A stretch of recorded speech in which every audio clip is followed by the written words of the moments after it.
ৰাজনীতিৰ বতৰ, উখল মাখল বতৰ, উৎসৱ মুখৰ বতৰ।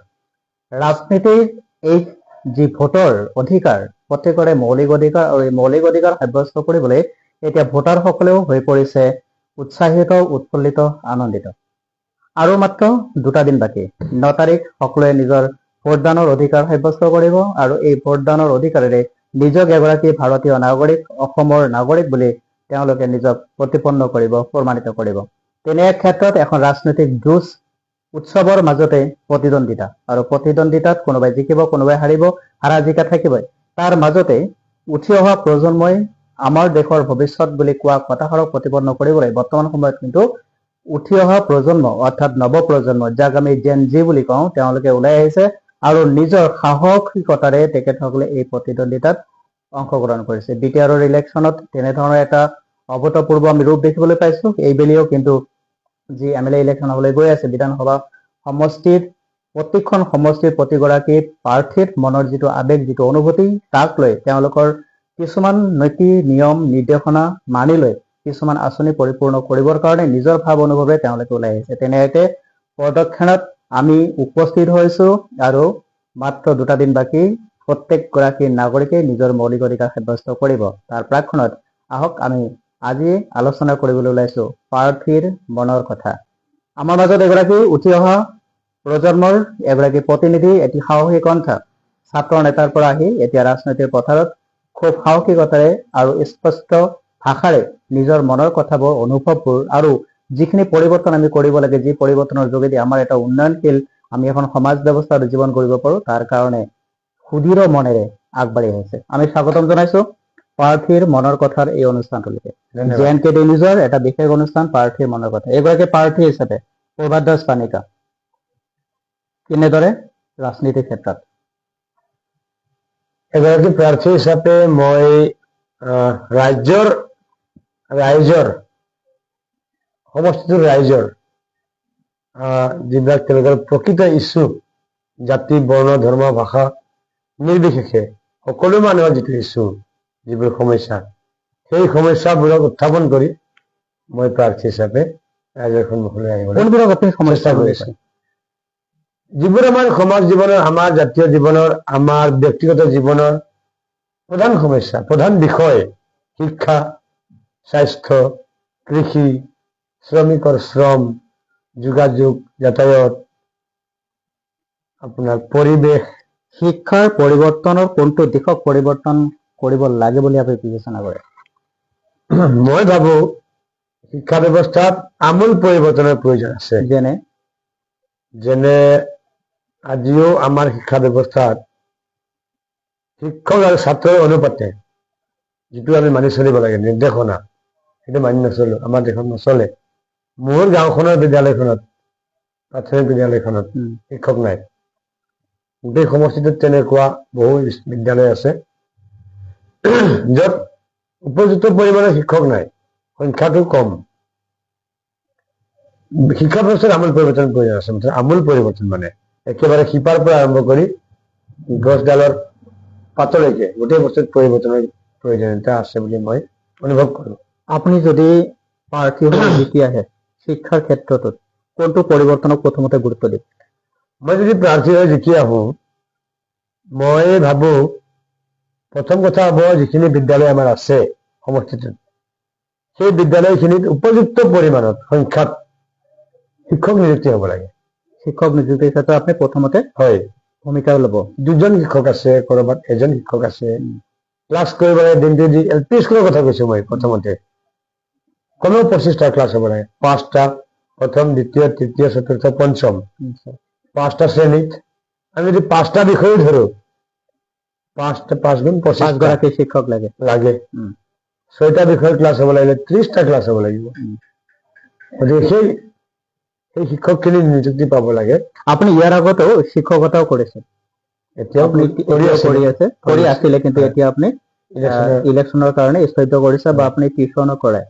ছাত্ৰৰ মাজত যেতিয়া আপুনি এজন শিক্ষক হিচাপে যায়, তেতিয়াহ'লে ছাত্ৰৰ মানসিকতাৰ মাজত বা স্কুলৰ যিটো পৰিকাঠামো, তাৰ মাজত কেনেকুৱা ধৰণৰ পৰিৱৰ্তন আনিলে আমাৰ সমাজ ব্যৱস্থাত সেইসকল প্ৰজন্ম লাভান্বিত হ'ব?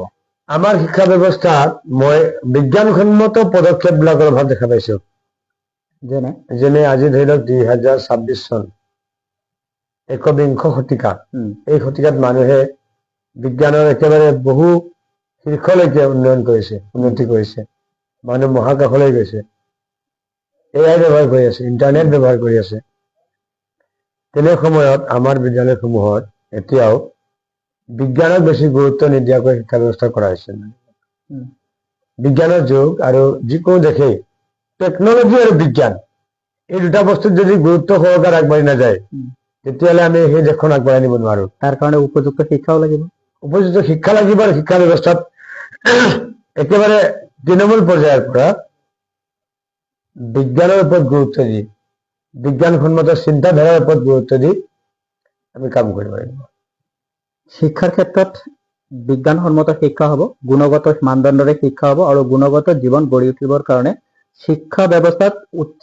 মানদণ্ড ধৰি ৰাখি উপযুক্ত শিক্ষকৰো প্ৰয়োজন হ'ব নিশ্চিতভাৱে আপুনি আপোনাৰ প্ৰাৰ্থী কালত যেতিয়া আপুনি দেখিছে এতিয়া ঘূৰিছে আপুনি আমাৰ ভেৰগাঁও সমষ্টিত তেনেধৰণৰ কিমানখন বিদ্যালয় আপুনি চাইছে আৰু কিমানখন বিদ্যালয়ত কেনেধৰণৰ শিক্ষক আপুনি পাইছে আৰু কেনেকুৱা শিক্ষকৰ প্ৰয়োজন আছে বহুত গুৰুত্বপূৰ্ণ ঠাইত যিবিলাক বিদ্যালয় আছে সেই বিদ্যালয়ে বহুত ডাঙৰ এটা এৰিয়া কভাৰ কৰে সেই বিদ্যালয়বিলাকত মই উপযুক্ত পৰিমাণে শিক্ষকে দেখা পাই প্ৰথম কথাটো মোৰ 5টা ক্লাছ বা 3টা ক্লাছ এনে খণ্ডৰ কথা ক'লো ক্লাছ 6, 7, 8 ষষ্ঠ সপ্তম অষ্টম এইটো এনে খণ্ড নৱম দশম উচ্চ খণ্ড মোৰ সমষ্টিটোৰ মোৰ ঘৰৰ কাষৰ নেহেৰু মেমৰিয়েল হাইস্কুল শুক্লাইত থকা তাত উপযুক্ত পৰিমাণে শিক্ষক নাই ইন্দিৰা গান্ধী মধ্য ইংৰাজী বিদ্যালয় উত্তৰ নামবন্ধা গাঁৱত আছে তাত হিন্দীৰ শিক্ষক নাই গণিতৰ শিক্ষক নাই মোৰ নামবন্ধা এমই স্কুলখনত এনএল গেমেটত হৈছে বৰ্তমান প্ৰাথমিক বিদ্যালয়খনত প্ৰধান শিক্ষয়িত্ৰী ৰিটায়াৰ হৈ গ'ল মিলন শৰ্মা বুলি এগৰাকী শিক্ষকক নিযুক্তি দিয়া হৈছিল তেওঁক বিএলও বনাই দিয়া হৈছে মুঠতে এলপি খণ্ডত এগৰাকী শিক্ষক নাই জিৰ' এমই খণ্ডত আপোনাৰ হিন্দী শিক্ষক কেতিয়াবা ৰিটায়াৰ হৈছে হিন্দী শিক্ষক নিয়োগ হোৱা নাই বিজ্ঞান আৰু গণিত শিক্ষক ৰিটায়াৰ হৈছে নিয়োগ হোৱা নাই যেনেকে তাৰমানে আপোনাৰ মনত আপোনাৰ অনুভৱত যে শিক্ষা খণ্ডত পৰিৱৰ্তন বিচাৰিলে প্ৰথমতে শিক্ষক নিযুক্ত কৰিব লাগিব 5টা ক্লাছত 5জন প্ৰথমতে ক্লাছখিনি সম্পূৰ্ণ হ'ব লাগিব ইনফ্ৰাষ্ট্ৰাকচাৰ তাৰপিছত যথেষ্ট কথা আছে কাৰিকুলামৰ কথা আছে আমি কাৰিকুলামত কি পঢ়াই আছো ছাত্ৰ ছাত্ৰী সেই কাৰিকুলামেৰে মানে ৰাষ্ট্ৰীয় পৰ্যায়ৰ আন্তঃৰাষ্ট্ৰীয় পৰ্যায়ৰ পৰীক্ষাবিলাকত অৱতীৰ্ণ হ'ব পাৰিবনে নাই সেইটো চাব লাগিব তেওঁলোকে শিক্ষা পায় নে নাপায় নাপায় মুঠেও নাপায় আজিৰ যুগত খাপ খাব পৰা শিক্ষা আমাৰ ৰাজ্যখনত দি আছে বুলি মই অনুভৱ নকৰোঁ মানে সেইটো পৰিপূৰ্ণ কৰিব লাগে পাৰ্টি হিচাপে আপুনি সেইটো বিচাৰে আপুনি দ্বিতীয় কথাটো কৈছে যে স্বাস্থ্য আমাৰ পৰম সম্পদ আৰোগ্য পৰম ধন আৰু সেই হিচাপে স্বাস্থ্যৰ প্ৰতি প্ৰতিগৰাকী ব্যক্তি সজাগ সচেতন হ'ব লাগে আৰু স্বাস্থ্য ক্ষেত্ৰত যদি পৰিৱৰ্তন বিচাৰিব লগা হয় তেনেহ'লে আপুনি কোনটো দিশৰ পৰিৱৰ্তন একে ধৰণৰ কথা শিক্ষাৰ লগত প্ৰায় আমাৰ বিল্ডিং বিলাক আছে আপোনাৰ ষ্টুডিঅ'ৰ কাষত 0.5 কিলোমিটাৰো নহ'ব ডিমাকুছী মডেল হস্পিটেলখন আছে স্কুল এই বিল্ডিং আছে দেই আছে ডক্টৰ উপযুক্ত পৰিমাণে নাই নাৰ্ছ নাই চিটি স্কেন আপুনি কৰিব নোৱাৰে আপুনি এক্সৰে কৰিব নোৱাৰে আল্ট্ৰাচাউণ্ড কৰিব নোৱাৰে উন্নত মানৰ মেচিন নাই আপুনি শিক্ষাত মানে স্বাস্থ্যৰ পৰীক্ষাৰ কাৰণে যিবোৰ ব্যৱস্থা থাকিব লাগে নাই আজিও গোটেই ভেৰগাঁও সমষ্টিটোৰ ভিতৰত পূৰ্ণাংগ হস্পিটেল এখন নাই পূৰ্ণাংগ কলেজ এখন নাই য'ত আপুনি আৰ্টছ সায়েন্স কমাৰ্চ তিনিটা বিষয় পঢ়িব পাৰিব লেবৰেটৰী য'ত থাকিব য'ত লাইব্ৰেৰী থাকিব ই লাইব্ৰেৰী থাকিব নাই গতিকে ইমান বৃহৎ এটা সমষ্টি মোৰ সমষ্টিটো মই য'ত প্ৰতিদ্বন্দ্বিতা কৰিছো মই য'ত বাস কৰোঁ ভূটান পাহাৰৰ নামনিৰ পৰা সিফালে খাৰেঙলৈকে দীঘলে ইফালে বাক্সা তামোলপুৰৰ বৰ্ডাৰৰ পৰা ইফালে ননৈ নদীখনলৈকে এই বৃহৎ অঞ্চলটোত BSc কৰিব পৰা BA কৰিব পৰা BCom কৰিব পৰা কলেজ এখন নাই দেশ স্বাধীন হোৱা আজি প্ৰায় 80 বছৰ হ'ব কিমান এটা ভয়ানক কথা চিন্তাৰ মানে এইটো মানে ইয়াতকৈ কি বিষয়ত পিছ পৰিব আৰু এই পৰিৱৰ্তনবিলাক পাঁচ বছৰ- কোনেও আজিলৈকে এই বিষয়বিলাকত মই য'ত দেখিলো ৰাইজক সুধিলো উম। অন্য কোনো দলৰ প্ৰাৰ্থীয়ে এই বিষয়বোৰ উত্থাপন কৰা নাই, কোৱা নাই মানুহক। উম, উত্তৰ অঞ্চলটোত উম, মোৰ সমষ্টিটোৰ উত্তৰ অঞ্চলত ৰজাগড়, নালাপাৰা, শুক্লাই, থালুংজাৰ, টেংকি বস্তি অঞ্চলটোত বৃহত্তম অঞ্চল এটা, বৃহৎ অঞ্চল। উম, দুখীয়া ৰাজ্য এটা সময়ত বহুত ভুগিছে এই অঞ্চলৰ ৰাইজে, উম, সকলো ৰাইজে দেই উম, নিজৰ প্ৰচেষ্টাৰে ক্ষুদ্ৰ ক্ষুদ্ৰ চাহ খেতি গঢ়ি তুলিছে। উম, STG বুলি কয়, স্মল টি গ্ৰৱাৰ্ছ। তেওঁলোকৰ যি সমস্যা আজিলৈকে কোনো দলে টুংকৈ শব্দ এটা কোৱা নাই। মাটিৰ সমস্যা আছে, উম, পানী যোগানৰ সমস্যা আছে, সাৰৰ সমস্যা আছে, সাৰৰ দাম বহুত বাঢ়িছে। পাত বিক্ৰী কৰি যিমান পইচা পায় তাতকৈ বেছি সাৰে কিনিব লাগে। তাৰ উপৰিও কেঁচা পাতৰ মূল্য যিটো সেইটো নিৰ্ধাৰিত পৰিমাণে নহয়, MSP লাগে মোৰ মতেদি। উম, মই ভাবো মানে কেঁচা চাহপাতৰ উম, MSP লাগে, মানে MSP যদি নিৰ্ধাৰণ কৰা যায় তেতিয়াহ'লে এটলিষ্ট এটা পৰ্যায়লৈকে দামটো পাব। আজি ইমান বছৰে ক্ষুদ্ৰ চাহ খেতিয়কসকলে চাহৰ মাজেৰে নিজৰ জীৱন জীৱিকাৰ লগতে অন্যান্য পৰিয়ালবিলাকো পালন পোষণ কৰিছে। নিশ্চিতভাৱে চাহটোৰ এটা যিহেতুকে নিৰ্দিষ্ট কোনো ধৰণৰ মানদণ্ডত দামটো নিৰ্ধাৰণ নাথাকে, নাথাকে। তেনে ক্ষেত্ৰত কেতিয়াবা আপছ হয়, কেতিয়াবা ডাউন হয়। এতিয়াৰ বৰ্তমান সময়টোত কিন্তু চাহপাতৰ মূল্যটো কমি আছে, বা যিহেতুকে আমি এটা যুদ্ধকালীন বাতাবৰণত আমি আছো। হয়। ইতিমধ্যে যিটো ইৰাণ, আমেৰিকা আদি ঘটনা ঘটি আছে, তাৰ কাৰণে আমিও ভাৰতো প্ৰভাৱিত হৈছো। হয়। তেনে ক্ষেত্ৰত আমাৰ চাহৰ যিটো এক্সপৰ্ট হ'ব লাগে সেইটো হোৱা নাই, ফলত চাহৰ যিটো ৰেট সেইটো কমি আছে। আপুনি যিটো কৈছে MSP কৰাৰ কাৰণে নিৰ্দিষ্ট কিছুমান ক্ৰাইটেৰিয়া থাকিব লাগিব, থাকে, নিশ্চয় সেই থাকে। হিচাপে কেনেদৰে আপুনি মাত নাই নাই, এইটো বস্তুটো আলোচনা আৰম্ভটো হ'ব লাগিব ন। আলোচনা আৰম্ভ হ'ব লাগিব। আৰম্ভই নহ'লে আপুনি তাত কি খুটি নাতি আছে। জেএনকেডি নিউজৰ মঞ্চৰ পৰা মই এইটো আহ্বান জনাম, মই সকলোকে আহ্বান জনাম, চাহ খেতিয়কসকলকো মই আহ্বান জনাম, লগতে যি চৰকাৰ গঠন হ'ব ভৱিষ্যতে সেই চৰকাৰখনলৈ মই আহ্বান জনাম যে উত্তৰ অঞ্চলৰ অতি পৰিশ্ৰমী STG মানে খেতিয়কসকলৰ স্মল টি গ্ৰৱাৰ্ছসকলৰ চাহপাতৰ MSPৰ বিষয়টো আলোচনা কৰিব। তেতিয়া কাৰণ এই মানুহখিনিয়ে নহয়, নিজৰ প্ৰচেষ্টাৰে এইখিনি গঢ়ি তুলিছে। অকণমান যদি চৰকাৰী সাহায্য পায়, সহায় পায়, চৰকাৰ যদি অলপ পিছফালৰ পৰা যদি অলপমান বেকিং দিয়ে তেনেহ'লে সহায় আগবাঢ়িব কৰে, পাৰিব। আপুনি ইয়াৰ পিছত আৰু এটা কথা উল্লেখ কৰিছে যে শ্ৰমিকসকলৰ উপযুক্ত পাৰিশ্ৰমিক তথা মৰ্যাদা, শ্ৰম মৰ্যাদা আপোনাৰ দৃষ্টিত তেওঁলোকে পাইছে, পোৱা নাই, পাব লাগে? নাই পোৱা, মুঠেও পোৱা নাই। অসমৰ কাৰণে, ভাৰতীয় গণতন্ত্ৰৰ কাৰণে লজ্জাৰ বিষয় যে পৃথিৱীৰ ভিতৰতে আটাইতকৈ বেছি চাহ উৎপাদন কৰা দেশ আছে আমাৰ ৰাজ্যখন। মই যিমান দূৰ জানো বিশ্বৰ মুঠ উৎপাদনৰ 23% মান, 23-ৰ পৰা 25% মান চাহপাত উৎপাদন হয় আমাৰ অসমত। আৰু এইখিনিৰ লগত জড়িত শ্ৰমিকখিনি আপুনি অৱস্থা ভালদৰে জানে। এই শ্ৰমিকখিনি আজিও 250 টকাত হাজিৰা কৰি আছে, 250 টকাত। মূল্য বৃদ্ধি সকলোৱে জানে। আপোনাৰ মতেৰে কিমান মূল্য নিৰ্ধাৰণ কৰিলে সেই পৰিয়ালকেইটা সুন্দৰকৈ চলিব পাৰে? শ্ৰমিকৰ হাজিৰা সন্দৰ্ভত, দৰমহা সন্দৰ্ভত দেশত আইন আছে। আইন ফল' কৰি নিৰ্দিষ্ট বিজ্ঞানসন্মত অধ্যয়নৰ যোগেদি তেওঁলোকৰ শ্ৰমিকৰ হাজিৰা নিৰ্ধাৰণ কৰিব লাগে। বৰ্তমান সময়ত তেওঁলোকে 250 টকা এগৰাকী চাহ শ্ৰমিকে লাভ কৰে। হয়। সেই চাহ শ্ৰমিকে নিশ্চয়কৈ সেই দৰমহাটো আগৰ যিটো তেওঁলোকৰ ক্ৰাইটেৰিয়া আছে সেইমতে কৰা গৈছে। এতিয়া হঠাৎকৈ তেওঁলোকৰ যদি সেই শ্ৰমৰ যিটো মূল্য নিৰ্ধাৰণ কৰিব লগা হয়, তেনেহ'লে কেনেধৰণে ইয়াৰ কাৰ্যপ্ৰণালী আগবাঢ়ে? আপুনি চাব, মই আপোনাক কওঁ, ভাৰতৰ ভিতৰতে আটাইতকৈ কম পৰিমাণে হাজিৰা পোৱা ৰাজ্যকেইখন হৈছে অসম, ত্ৰিপুৰা, এইকেইটা দেই। আৰু আপুনি কেৰেলাত যাওক, তামিলনাডুত যাওক, কৰ্ণাটকলৈ যাওক, একেই ইণ্ডাষ্ট্ৰীবিলাকত শ্ৰমিকে হাজিৰা বেছি পাই আছে। এখন দেশৰ ভিতৰতে, একেখন দেশ, একেখন সংবিধান, একেখন আইনৰ ভিতৰত এখন ৰাজ্যে বেছি দিব পাৰে, আন এখন ৰাজ্যে বেছিকৈ দিব নোৱাৰে। তাতে আকৌ এখন ৰাজ্যে বেছি উৎপাদন কৰে, কোৱালিটিও বেছি দিব লাগে। ইয়াৰ ওপৰত আন্দোলন, অনাচৰণ, ধৰ্মঘট আদি হৈ আছে। হৈছে, আন্দোলনতো কোনো কেৰেপ কৰা নাই চৰকাৰবিলাকে। প্ৰথম কথা আপোনাক মই কওঁ, প্ৰতিশ্ৰুতি দিছিল দলবিলাকে, ৰাজনৈতিক দলবিলাকে। প্ৰতিশ্ৰুতি আজিও দিয়ে।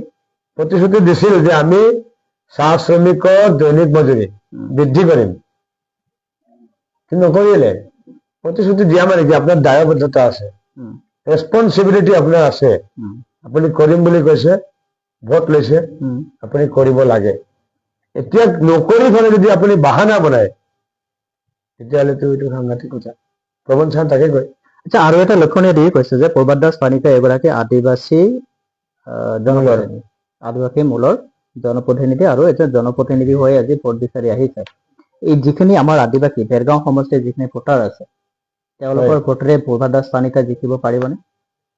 মই আদিবাসী মূলৰ হওঁ, কিন্তু জনপ্ৰতিনিধি হিচাপে মই ভেৰগাঁও সমষ্টিৰ ৰাইজৰ জনপ্ৰতিনিধি হ'ব বিচাৰো। আৰু গোটেই কেম্পেইনটোত মই আমাৰ মানুহখিনিতো স্বাভাৱিকভাৱে সঁহাৰি পাইছো। তাৰ উপৰিও গোটেই জনগোষ্ঠী যি আমাৰ সমষ্টিটোত আছে সকলোৰে পৰা অতি সাহস পাব পৰা ধৰণৰ উৎসাহমূলক মই সঁহাৰি পাইছো।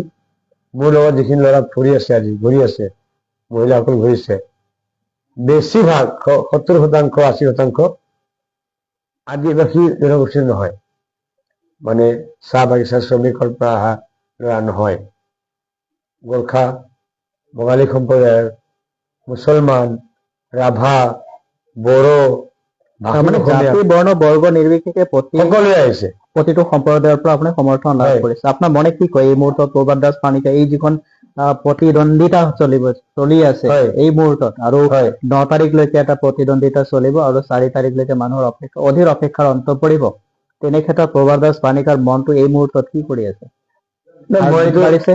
মোৰ মনটো কি কৰিব মানে মই একেবাৰে নিৰ্দিষ্ট গতিপথেৰে গৈ আছো। মই কি ক'ব লাগে ৰাইজক মই জানো। মই ৰাইজক ক'ব লাগে যে ৰাজনীতি আঁচনি ভিত্তিক হ'ব নালাগে।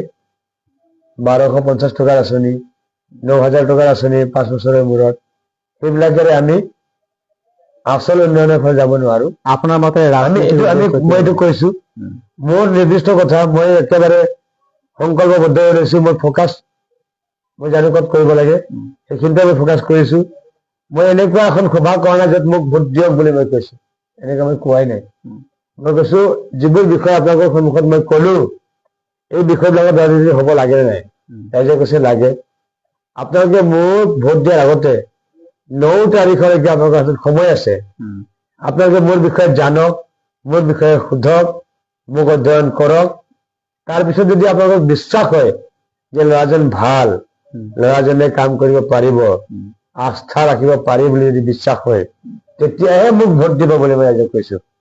অন্যথা মোৰ বিষয়ে যদি নেগেটিভ কথা আপোনালোকে শুনে, বেয়া কথা শুনে, মই কিবা কেলেংকাৰী কৰিছো, টকা পইচা মাৰি কৰি খাইছো, ঠিকা কৰি বেয়াকে ঠিকা কৰিছো, মানে কেলেংকাৰী কৰি বিল উঠাই খাইছো, তেনেকুৱা যদি মোক কিবা পায়, ৰাইজৰ পৰা যদি কিবা ৰিপৰ্ট আহে, তেতিয়াহ'লে মোক আপোনালোকে ভোটে দিব নালাগে। মই এটা বিষয় জানিব বিচাৰিম যে আজি যেতিয়া আমাৰ ইলেকশ্যন কেম্পেইন আৰম্ভ হ'ল, ইলেকশ্যন কেম্পেইনত বাঘা প্ৰতিনিধি ইয়ালৈকে আহিলে, প্ৰচাৰ কৰিলে, বিজেপিৰ হৈ প্ৰচাৰ কৰিলে, কংগ্ৰেছৰ হৈ প্ৰচাৰ কৰিলে, কৰি আছে। আপোনাৰ কাৰণে প্ৰচাৰ কৰিবৰ কাৰণে GMMৰ মুখ্য,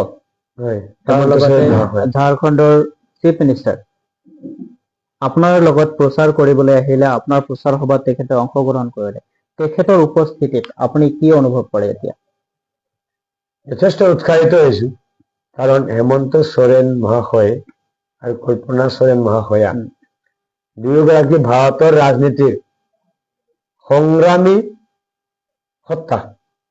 তেওঁলোকে যথেষ্ট সংগ্ৰাম দেখিছে। তেওঁলোকৰ দেউতাক হেমন্ত সোৰেনৰ দেউতাক, কল্পনা সোৰেনৰ শহুৰ দেউতাক শিবু সোৰেন মহাশয়, মানে ভাৰতৰ খাটি খোৱা মানুহৰ, সংগ্ৰামী মানুহৰ, আদিবাসীসকলৰ অন্যতম শ্ৰদ্ধা নেতা, মানে অন্যতম শ্ৰেষ্ঠ নেতা। তেওঁলোকৰ উপস্থিতিয়ে কেনেধৰণৰ প্ৰভাৱ বিস্তাৰ কৰিছে বৰ্তমান সময়ত? তেওঁলোকৰ উপস্থিতিয়ে আমাৰ গোটেই কেম্পেইনটোক নতুনকৈ প্ৰাণ দান দিছে, সঞ্জীৱনী বুটিৰ নিচিনা কাম কৰিছে। আমাৰ ল'ৰাবিলাকে ডেডিকেশ্যনৰ আল্ট্ৰা লেভেলত গৈ কাম কৰিছে। ল'ৰাখিনি আপুনি চাব, তেওঁলোকৰ চেহেৰা চাব, তেওঁলোকৰ কাম কৰাৰ ধৰণ চাব, সকলোৱে কৈছে আমাৰ হেৰুৱাবলৈ একো নাই, পাবলৈ বহুত কিবা কিবি বাকী আছে। আৰু ফিল্ডত নামি পৰিছে, একেবাৰে প্ৰফেচনেলি হেৰাবলৈ একো নাই, পাবলৈ বহুত কিবা কিবি বহুত আছে। কিবা কিবি আছে। আৰু সেই পাবৰ কাৰণে এই যুঁজখন আৰম্ভ কৰিছে প্ৰভাত দাস পানীৰ কাৰণে। ব্যক্তিগতভাৱে পাবলৈ নহয় দেই, উম। ব্যক্তিগতভাৱে পাবলৈ নহয়। প্ৰভাত পানিকাই পাবলগীয়া একো নাই, সমষ্টিৰ ৰাইজে পাবলগীয়া আছে। সমষ্টিৰ ৰাইজৰ কাৰণে প্ৰভাত দাস পানিকা সমৰ্পিত। সমৰ্পিত হ'বই লাগিব ন। সমৰ্পিত নোহোৱাৰ কাৰণে, আমাৰ জনপ্ৰতিনিধিসকল সমৰ্পিত নোহোৱাৰ কাৰণে অসমৰ শিক্ষামন্ত্ৰীৰ ল'ৰাই ছোৱালীয়ে সন্তানে অসমত নপঢ়ে। এতিয়া গৰাকী মাত্ৰ কথা কোৱা নাই মই, যেতিয়াও শিক্ষামন্ত্ৰী কোনোবাই চৰকাৰী বিভাগৰ কোনো গৰাকী কৰ্মচাৰী বিষয়াৰ ল'ৰা ছোৱালী চৰকাৰী বিদ্যালয়ত মহাবিদ্যালয়ত নপঢ়ে। সেইটো কি প্ৰমাণ কৰে? সেইটো দেখিবলৈ পাই আছো আমি। সেইটো কি প্ৰমাণ কৰে? সেইটো প্ৰমাণ কৰে যে ব্যৱস্থাটো ফোপোলা। সেইটো মই গুৰি ধৰি বহি খাই আছো। মই শিক্ষামন্ত্ৰী, মই স্বাস্থ্যমন্ত্ৰী, মই কৃষি মন্ত্ৰী বা কিবা মন্ত্ৰী, কিন্তু মোৰ বিভাগটো ফোপোলা। কাৰণ মই সেই বিভাগত মই নিজেই মোৰ ঘৰত মানুহখিনিক নপঠিয়াও, পঢ়িবলৈ নপঠিয়াও, চিকিৎসা ল'বলৈ নপঠিয়াও। খোলা কথা ন কথাখিনি। জয় ভাৰত পাৰ্টি আৰু জেএমএমৰ মাজত যিটো বুজাবুজিৰ মাজত বৰ্তমান ইয়াতে প্ৰেচাৰ কেম্পেইন চলিছে বা ইলেকশ্যনলৈকে যিটো সংগ্ৰাম আপোনালোকে কৰি আছে, ইয়াৰ কিবা ফলপ্ৰসূ ফল সম্ভৱ হ'বনে? নিশ্চিতভাৱে হ'ব। সমগ্ৰ অসমৰ আপুনি কেম্পেইনটো চাওক, মানুহে বহুত কিবা কিবি ক'ব, কোনোবাই ক'ব এনেকুৱা, কোনোবাই ক'ব তেনেকুৱা। মই কওঁ, আমাক গালি পাৰিবলৈ কোন দলৰ আজিৰ তাৰিখত নৈতিক অধিকাৰ আছে? কোনটো দলে আমাৰ এই এলায়েন্সটোক, জেপিপিৰ সমৰ্থন থকা জেএমএমৰ এলায়েন্সটোক, কোনটো দলে কিবা গালি পাৰিবলৈ, কিবা দোষ দিবলৈ কোন দলৰ নৈতিক অধিকাৰ আছে আজিৰ তাৰিখত? কোনটো দিশেৰে তেওঁলোকে আমাক কিবা গালি পাৰিব পাৰে? আমিতো দিলো সকলোকে দিলো, অলপ চলপটো দিয়া নাই, সমূহীয়াভাৱে দিছো। আমি পালো কি? এই প্ৰশ্নটোৰ উত্তৰ কোনোবা দলে মোৰ কাষত বহি আপোনাৰ যদি মই জানিব বিচাৰো যে আপোনালোকে পোৱা নাই কি, এই কথাটো যদি দৰ্শকৰ হৈ মই আপোনাৰ পৰা জানিব বিচাৰিছো যে আপোনালোকে পোৱা নাই কি? আমি একোৱে পোৱা নাই। যেনেদৰে আমি একোৱে পোৱা নাই। চাহ শ্ৰমিকে যিটো অৱদান অতীত বৰ্তমান ভৱিষ্যত হেৰুৱাই বাগানৰ প্ৰতিটো চাহপাতৰ গুৰিত তেওঁলোকৰ তেজ ঘাম আৰু চকুলো পেলাই যি বৃহৎ উদ্যোগ গঢ়ি তুলিছে, দেশ আৰু ৰাজ্যখনৰ অৰ্থনৈতিক ক্ষেত্ৰলৈ যি অমূল্য অৱদান আগবঢ়াইছে, অসমৰ সাংস্কৃতিক সামাজিক ক্ষেত্ৰত যি মানে সমন্বয়ৰ এটা অমূল্য ভাণ্ডাৰ দিছে, তাৰ বিনিময়ত আমি একো পোৱা নাই। আমি সদায় মৰিছো, আমি সদায় বঞ্চিত হৈছো, আমি সদায় অৱদমিত হৈছো। গতিকে আমাক গালি পাৰিবলৈ কোনো ৰাজনৈতিক দলৰ কোনো নৈতিক অধিকাৰ নাই। সকলোৱে প্ৰতিশ্ৰুতি ৰখা নাই। আপুনি প্ৰতিশ্ৰুতি দি প্ৰতিশ্ৰুতি ৰাখিব নোৱাৰে, আপুনি মোক গালি পৰাৰ কি অধিকাৰ আছে? চিধা কথা। নিজৰ মাত, নিজৰ অধিকাৰ নিজে আজৰি আনিব। গতিকে আমি ভালদৰে জানো, আমি যুদ্ধ কৰা মানুহ। দেশৰ ইতিহাসত আমাৰ এনেকুৱা এটা উদাহৰণ নাই য'ত আমি কম্প্ৰমাইজ কৰিছো, চুক্তি কৰিছো, সন্ধি কৰিছো। এই ক্ষেত্ৰত আৰু এটা কথা মই দৰ্শকৰ হৈ আপোনাৰ পৰা স্পষ্টীকৰণ কৰিব বিচাৰিম। ধনুকাঁড়ৰ প্ৰতীক আপোনালোকে কিয় ল'লে? ধনুকাঁড়ৰ প্ৰতীকটো, ধনু আৰু কাঁড় এই দুটা বস্তু পৃথিৱীৰ প্ৰতিটো জাতি জনগোষ্ঠীৰ সংগ্ৰামৰ লগত জড়িত। একেবাৰে আপোনাৰ সিদ্ধু কানু, বিৰছা মুণ্ডা, লাচিত বৰফুকন, টিকেন্দ্ৰজিৎ, তুলাৰাম সেনাপতি, যাৰে নাম নলওঁ কিয়, শিৱাজী মহাৰাজ, ৰামায়ণ মহাভাৰতৰ কাহিনীবিলাকত একলব্যৰ পৰা আৰম্ভ কৰি, অৰ্জুনৰ পৰা আৰম্ভ কৰি, কৰ্ণৰ পৰা আৰম্ভ কৰি, এই প্ৰতীকটোৱে কি বুজাব বিচাৰিছে? এই প্ৰতীকটোৱে লক্ষ্য আৰু গতিক বুজায়। আপুনি যেতিয়া ধনু কাঁড় নিক্ষেপ কৰিব বিচাৰিব, আপুনি এটা লক্ষ্য এটা ল'ব, সেই লক্ষ্যলৈকে আপুনি কাঁড়ডাল মাৰিব, আৰু কাঁড়ডাল নিক্ষেপ কৰি দিয়াৰ পিছত কাঁড়টো এটা গতি লয়। আমি গতিশীল আমি হৈ থাকিম সদায়, আৰু আমাৰ লক্ষ্য থাকিব। এই লক্ষ্যটো ৰাজহুৱা লক্ষ্য, সামগ্ৰিক লক্ষ্য। কিছুদিন আগত আপুনি আপোনাৰ ফেচবুক পোষ্টত আপুনি লিখিছে যে ইতিমধ্যে ভয় আহিছে, ভাবুকি আহিছে, দমন কিছুমান নীতিকো প্ৰয়োগ কৰা গৈছে। সঁচাকে আহিছে? কৰবাত মানুহে কৈছে যে আপোনাক সহযোগ কৰাৰ কাৰণে আমাৰ বোলে আঁচনি কাটি দিব, বা আমাক মানে আঁচনিৰ পৰা বঞ্চিত কৰিব। মই এতিয়া এই বিষয়ত বেছি ক'ব বিচাৰে কাৰণ নাম চাম ল'ব বিচৰা নাই উম, আৰু মই এইটো কথা আহ্বান জনাম কোনো কাৰণতে গোটেই কেম্পেইনটো শেষে হ'ল আজি উম, অহাকালি দিনটো আছে উম, কোনো ধৰণৰ হিংসাত্মক আইন বিৰোধী আইন ভংগকাৰী উম, কোনো কথাই কোনো পক্ষই গ্ৰহণ নকৰক গণতান্ত্ৰিক দেশ সঁচা অৰ্থত গণতন্ত্ৰ হ'ব লাগিব উম। সেইটো মই আহ্বান জনাম প্ৰকৃত গণতন্ত্ৰ বৰ্তমান সময়ত আছে বুলি আপুনি ভাবেনে? নাভাবো মানে এইটো আপোনাৰ সংবিধানতহে গণতন্ত্ৰৰ সংজ্ঞা লিখা আছে ৰাইজৰ মাজত ফিল্ডত বস্তুবিলাক জোৰ যাৰ মূলত তাৰ উম। বাহুবল ধনবলৰ ৰাজনীতি চলিছে আৰু সেইটোক চেলেঞ্জ কৰিবলৈ আমি আহিছো জনতাই হয় জনাৰ্দন তৈয়াৰ কৰে, হয় ৰাইজে ৰজা পাতে আৰু সেই ৰজাই ৰাইজৰ ওপৰতে শোষণ আৰু দমন নীতি চলে। এইটো কৰবাত আমি দেখি আছো। আমাৰ দেশত বহুত ঠাইতে দেখা যায় প্ৰায় সকলো ক্ষেত্ৰত দেখা যায় ইয়াক যদি পৰিৱৰ্তন কৰিব লাগে ইয়াৰ কাৰণে জনতাৰ প্ৰতি আপোনাৰ কি আহ্বান থাকিব? এগৰাকী প্ৰাৰ্থী জনতাৰ প্ৰতি মোৰ আহ্বান এগৰাকী প্ৰাৰ্থী হিচাপে আপোনালোকে যাকেই ভোট দিয়ক আপোনালোকৰ অধিকাৰ কিন্তু বিবেচনা কৰিব লাগিব আমি যদি 5 বছৰৰ কাৰণে 9,000 টকা লৈ বা 5,000 টকা লৈ বা মাংস ভাত খাই বা ভোটৰ আগে আগে কৰবাত মদৰ বটল 500 টকা 1,000 টকা এটা লৈ ফালে আমি যদি ভোট প্ৰদান কৰো তেতিয়াহ'লে আমাৰ ৰাস্তা ঘাট এনেকে থাকিব স্কুল কলেজ নহ'ব প্ৰকৃত উন্নয়ন নহ'ব আমাৰ ল'ৰা ছোৱালীয়ে আমাৰ অঞ্চলৰ যুৱচামে ডাঙৰ ডাঙৰ পদবিলাকত অধিষ্ঠিত হ'ব নোৱাৰিব দেৰগাঁও সমষ্টিত আজিও মই চাইছো 20 গৰাকী মান কি ইমান বৃহৎ সমষ্টিটোত MBBS ডক্টৰ নোলাব 20 গৰাকী ছোৱালী হওক ল'ৰা হওক ইঞ্জিনিয়াৰ নহ'ব ভাল সাহিত্যিক নাই ভাল লিখক নাই ভাল খেতিয়ক নাই ভাল আপোনাৰ উদ্যোগী নাই ভাল নেতা নাই গতিকে যদি আমি টকা পইচা লৈ ভোট প্ৰদান কৰি থাকো এনেকৈ হৈ থাকিব গতিকে ৰাইজলৈ মই এটাই আহ্বান জনাইছো আপোনালোকে কাক ভোট দিয়ে আপোনালোকৰ অধিকাৰ কিন্তু ভোট দিয়ক নিজৰ বিবেক ব্যৱহাৰ কৰি কথা সিমানেই বিবেক ব্যৱহাৰ কৰি ভোটদান কৰিব হয় জনতাই হয় আৰু জনতাই ইয়াক ভোটদান কৰা উচিত আৰু বিবেক ব্যৱহাৰ কৰি ভোটদান কৰক সমাগত 9 তাৰিখ আমাৰ এটা অধিকাৰ সেই অধিকাৰটো আমি সঠিক ঠাইত ব্যৱহাৰ কৰিম প্ৰয়োগ কৰিম এয়া আমাৰ প্ৰত্যেকৰে নিজা পছন্দ গতিকে আপুনি যদি আপোনাক বিক্ৰী কৰি ভোট দি কাৰোবাৰ বহতীয়া তলতীয়া হৈ থাকে তেনেহলে আপুনি নিজৰ মৌলিক অধিকাৰক নিজে খৰ্ব কৰিব আনক দুখী একো লাভ নহব আজি যদি তেওঁলোকে আমাক 500 টকা 1000 টকা 5000 টকা 10000 টকা দি আমাৰ পৰা ভোটটো লৈ যায় বা ভোটটো লোৱাৰ আগত আমাৰ তাত আহি আমাক সেইখিনি দি দিয়ে আৰু সেইখিনি পোৱাৰ কাৰণে যদি আমি মানসিকভাৱে তেখেতৰ প্ৰতি সমৰ্থন আগবঢ়াই ভোটটো তেওঁক দিওঁ তেনেহলে 5 বছৰ পিছত যিটো আমি হাহাকাৰ কৰি থাকো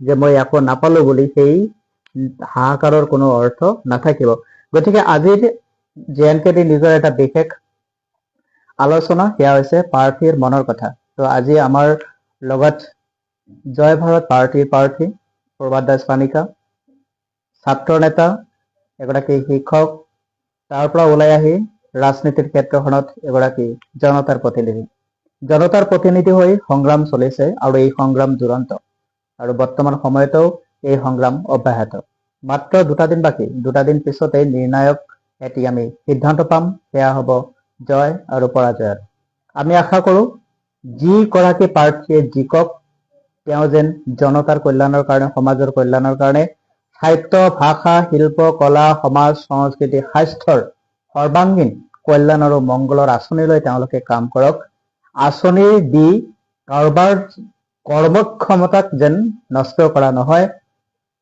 আঁচনিৰ নামত কাৰোবাক যেন প্ৰলোভন কৰি প্ৰৰোচনাৰে তেখেতসকলৰ যেন জীৱনৰ মৌলিক সত্যাক অস্তিত্বক যেন ৰক্ষা কৰা ক্ষেত্ৰত বাধাৰ সৃষ্টি নকৰে এই কাৰণে প্ৰতিগৰাকী প্ৰাৰ্থী যেন সজাগ সচেতন হয় জয় পৰাজয় থাকিব প্ৰতিযোগিতা প্ৰতিদ্বন্দ্বিতা মানে জয় পৰাজয় থাকিব হৰাজিকা থাকিব এই হৰাজিকাৰ মাজত আমি যেন নৈতিক স্খলন নঘটে আমি যেন হিংসাত্মক কোনো ধৰণৰ কাম কাজৰ আশ্ৰয় নলওঁ আৰু যি নিৰ্বাচন যি ভোট গণতান্ত্ৰিক অধিকাৰ এক উৎসৱ এই উৎসৱক যেন আমি উৎসৱ মুখৰ কৰি ধৰি ৰাখো তাৰ কাৰণে JNKT নিউজৰ পৰা মই যতীন্দ্ৰনাথ কৃষ্ণ দাসে সকলো ভোটাৰক আহ্বান জনাইছো আৰু তাৰ লগতে আজিৰ প্ৰাৰ্থীৰ মনৰ কথা এই অনুষ্ঠানত প্ৰবাদ দাস পানিকা আমি আপোনাকো শুভেচ্ছা শুভকামনা জনাইছো ধন্যবাদ নিৰ্ণায়ক নিৰ্ণয় জনতাই দিব হয় নিশ্চয় মাত্ৰ ৰজা। জনতাই ৰজা, গতিকে জনতাই যি নিৰ্ণয় দিব সেয়া নিশ্চয়কৈ গ্ৰহণযোগ্য হ'ব। গ্ৰহণ কৰিব লাগিব। বিফলতা সফলতাৰ চাবিকাঠি। হয় বিফলতা সফলতাৰ চাবিকাঠি হয় নহয় মই নাজানো, কিন্তু মই এই কথাটো জানো যে বিফলতা সফলতাৰ প্ৰথম আৰম্ভণি। হয় কাৰণ যি মানুহ বিফল হ'ব পৰা নাই তেওঁ সফলতাৰ কথা চিন্তা কেতিয়াও নকৰে, আৰু যি মানুহ সদায় সুখী হৈ থাকে তেওঁ দুখ কেতিয়াও অনুভৱ কৰিব নোৱাৰে। যিহেতুকে আপুনি মাটিৰ পৰা সংপৃক্ত, আপুনি মাটিৰ পৰা উঠি আহিছে, চাহ বাগানৰ প্ৰতিটো চাহ গছৰ শিপাই শিপাই আপোনালোকৰ তেজ ঘাম জড়িত হৈ আছে। গতিকে আদিবাসীৰ মনৰ কথা বা চাহ শ্ৰমিকৰ মনৰ কথা আপুনি আজি যি ধৰণে ইয়াত উল্লেখ কৰিলে, আমি আশা কৰিম আপুনি যদি এই ক্ষেত্ৰখনত জয়ী হৈ আহে, তথাপিও আপুনি জনতাৰ হৈ জনতাৰ মংগলৰ কাৰণে, সৰ্বাংগীন উন্নয়নৰ কাৰণে, জাতি বৰ্ণ বৰ্গ পক্ষপন্থ সব নিৰ্বিশেষে আপুনি সকলোৰে হৈ কাম কৰিব। আৰু যদি কিবা কাৰণত আপুনি নিজেকেও তথাপিও নিজৰ সাহস মনোবল আপুনি নেহেৰুৱাব, আৰু জনতাৰ মাজত আপুনি আজি যেনেদৰে গৈছে অনাগত দিনতে তেনেকে যাব। কি কয়? দুটা কথা কম। প্ৰথম কথাটো আদিবাসীৰ প্ৰাৰ্থী বা আদিবাসীৰ মনৰ কথা বুলি মই নকওঁ কেতিয়াও। সমষ্টিবাসীৰ প্ৰাৰ্থী, সমষ্টিবাসীৰ মনৰ কথা, প্ৰথম কথাটো। দ্বিতীয় কথাটো হৈছে প্ৰতিষ্ঠিত ৰাজনৈতিক দলসমূহৰ বিৰুদ্ধে আমাৰ দৰে লৰাই এবছৰীয়া এটা ৰাজনৈতিক দলৰ লগত লগ লাগি, অৰ্থাৎ জয় ভাৰত পাৰ্টিৰ লগত লগ লাগি আমি যিটো যুঁজ দিছো সমগ্ৰ অসমত, সেইটোৱেই আমাৰ জয়। আমি সিদিনাখনেই জয়ী হৈ গৈছো যিদিনা আমি সকলো দলক চেলেঞ্জ কৰি ৰাজনীতি কৰিবলৈ ওলাই আহিছো। অন্যান্য ৰাজনৈতিক দলবিলাক সিদিনাখনেই আমাৰ হাতত পৰাজিত হৈছে। সেইকাৰণে মই প্ৰথমেই কৈছিলো আমাৰ হেৰাবলৈ একো নাই, পাবলৈ বহুত বস্তু আছে। আমি ইতিমধ্যে ৰাইজৰ মনত ঠাই বনাই লৈছো, ৰাইজে আমাক ইতিমধ্যে জয়ী বুলি ঘোষণা কৰিছে। ৰাইজৰ হৃদয় জয় কৰিব পাৰিলে সমস্ত বিশ্বকে জয় কৰাৰ দৰে হয়।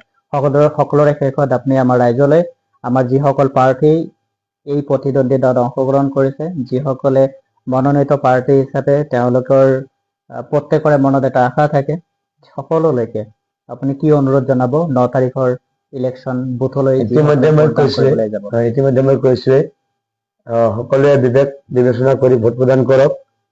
কোনো ধৰণৰ প্ৰলোভনত পৰিব নালাগে। আঁচনি যি চৰকাৰ নাহিলেও যি আঁচনি গ্ৰহণ কৰা আছে আগৰ পৰাই সেয়া দিবই লাগিব। কোনেও কোনো ধৰণৰ অগণতান্ত্ৰিক পদ্ধতি অৱলম্বন কৰিব নালাগে। পইচা পাতি বিতৰণ কৰা, মদ বিতৰণ কৰা, এইবোৰ কৰিব নালাগে। ইতিমধ্যে কেম্পেইন শেষ হৈছে, অহাকালি দিনটো মাত্ৰ মাজত বাকী থাকিব। পৰহিয়াতে সকলোৱে সুস্বাস্থ্য লৈ শান্তিপূৰ্ণভাৱে গণতান্ত্ৰিক পৃথিৱীৰ ভিতৰতে আটাইতকৈ ডাঙৰ গণতান্ত্ৰিক দেশ ভাৰতবৰ্ষৰ অন্যতম অংগৰাজ্য অসমৰ বিধানসভাৰ নিৰ্বাচনত অংশগ্ৰহণ কৰে। তাৰ কাৰণে মই সকলোকে আহ্বান জনাইছো, ৰাইজৰ জয় হওক এই নিৰ্বাচনত, তাকে মই কামনা কৰিছো। এইখিনি সময় দিয়াৰ কাৰণে আমি ধন্যবাদ জ্ঞাপন কৰিছো। ধন্যবাদ। প্ৰিয় দৰ্শকসকল, JNKT নিউজৰ মজিয়াৰ পৰা আপোনালোকে চাই আছে প্ৰাৰ্থীৰ মনৰ কথা। মই যতীন্দ্ৰনাথ কৃষ্ণ দাস প্ৰাৰ্থীৰ মনৰ কথা আপোনালোকলৈকে আগবঢ়াইছো। বাকী বিবেচনা আপোনাৰ, চিন্তা আপোনাৰ, মন আপোনাৰ, বিচাৰ আপোনাৰ, বিবেক আপোনাৰ, কিন্তু ভোটটো যেন বিবেকেৰে দিয়ে তাৰ কাৰণে প্ৰত্যেকে এবাৰ নিজক সোধক। আত্মপৰ্যালোচনা, আত্ম আলোচনা, আত্মবিশ্লেষণৰ মাজেৰে আমি আগবাঢ়িব লাগিব। আমাক যেন কোনেও প্ৰতাৰিত কৰিব নোৱাৰে, কোনেও প্ৰলোভিত কৰিব নোৱাৰে, কোনো যেন প্ৰৰোচনাৰ জালত পেলাব নোৱাৰে। আমি যেন নিজৰ মৌলিক অধিকাৰটো সঠিক জাগাত আমি অধিকাৰ সাব্যস্ত কৰিব পাৰো, তাৰ কাৰণে প্ৰত্যেকে সজাগ সচেতন হওক। হিংসা পৰিহাৰ কৰক আৰু মানৱীয় প্ৰমূল্যবোধেৰে, ৰীতি-নীতি, দয়া, সমাজ, সহ্যশীল আদি ভাৱেৰে আমাৰ গণতান্ত্ৰিক অধিকাৰ সাব্যস্ত কৰিবলৈ যোৱা প্ৰতিগৰাকী ভোটাৰক সেইখিনি সুবিধা প্ৰদান কৰক। প্ৰতিটো ভোট কেন্দ্ৰত যেন শান্তিপূৰ্ণভাৱে সুশৃংখলাবদ্ধভাৱে প্ৰত্যেকে নিজৰ ভোটদান কৰে, তাকে আমি JNKT নিজৰ পৰিয়ালৰ ফালৰ পৰা আহ্বান জনাইছো। আৰু লগত এইটোকো কামনা কৰিছো, যিহেতুকে জনতাই ৰজা তৈয়াৰ কৰে, ৰজা নিৰ্বাচন কৰোঁতে জনতাই যেন বিচাৰ আৰু বিবেক দুয়োটাকে প্ৰয়োগ কৰে। ধন্যবাদ।